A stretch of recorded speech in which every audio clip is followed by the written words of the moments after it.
Mourinho's first words as Real Madrid's new coach. I am here to help the players, the team, and the club, not to criticize. The Portuguese coach reappears after his return to the Bernabeu with a calmer message. Jose Mourinho has returned to Real Madrid, and with him also returns a way of understanding football that never left anyone indifferent. The club made official on June 11, 2026, his appointment as head coach of the first team for the next 3 seasons until June 30, 2029, and the Portuguese coach will join on July 13th, coinciding with the start of pre-season. His first major interview since that return, granted to Vanity Fair, serves as a portrait of a different Mourinho in tone, more measured, less incendiary, but identical at heart, competitive, proud, and convinced that football is explained, above all, by victory.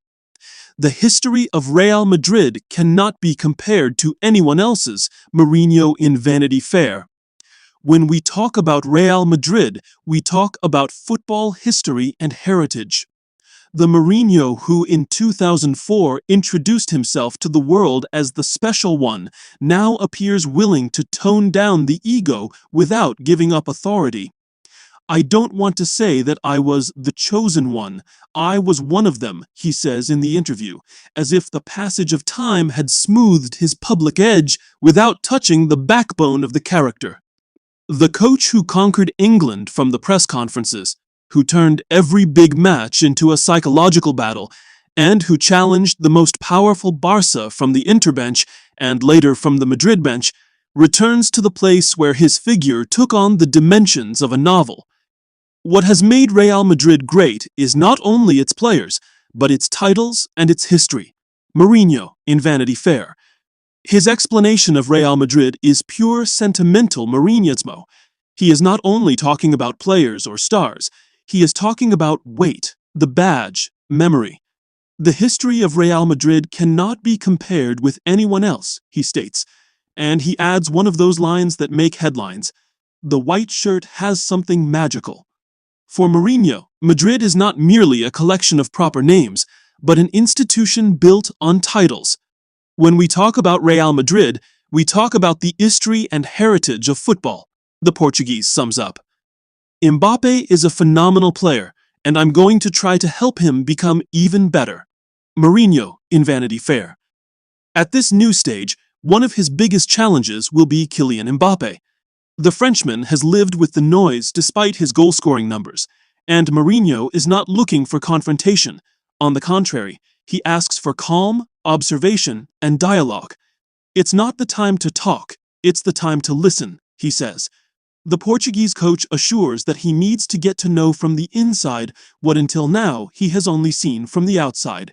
I am here to help, not to criticize, he explains before leaving a clear statement about his new star. Mbappe is a phenomenal player, and I am going to try to help him become even better.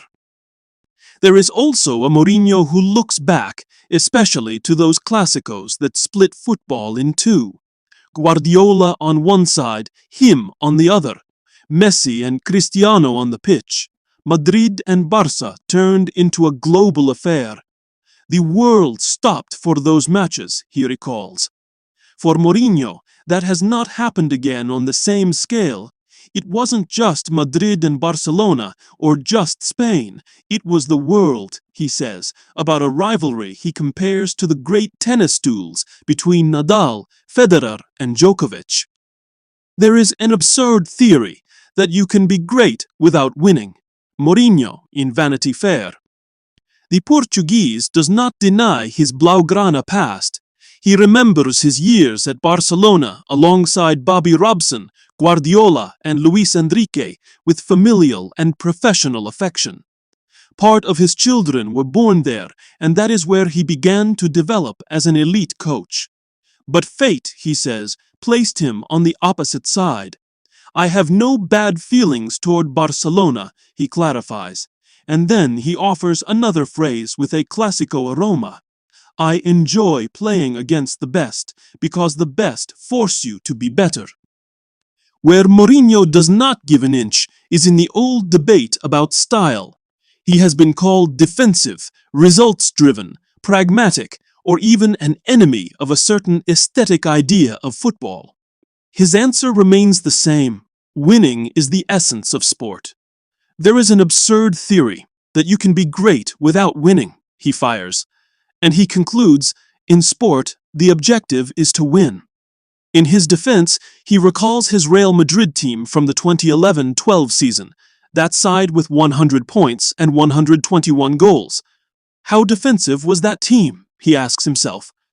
Mourinho also lays claim to the Champions semi-final with Inter against Barca. He does not accept that everything be reduced to the heroic resistance with 10 men at Camp Nou. He recalls that a week earlier, his team had won 3-1. Even so, he proudly embraces that dogged defensive display against the best team in the world. In his account, that was not anti-football, but survival, know-how, and competitive greatness. How defensive was that Real Madrid that scored 121 goals and earned 100 points? Mourinho, in Vanity Fair.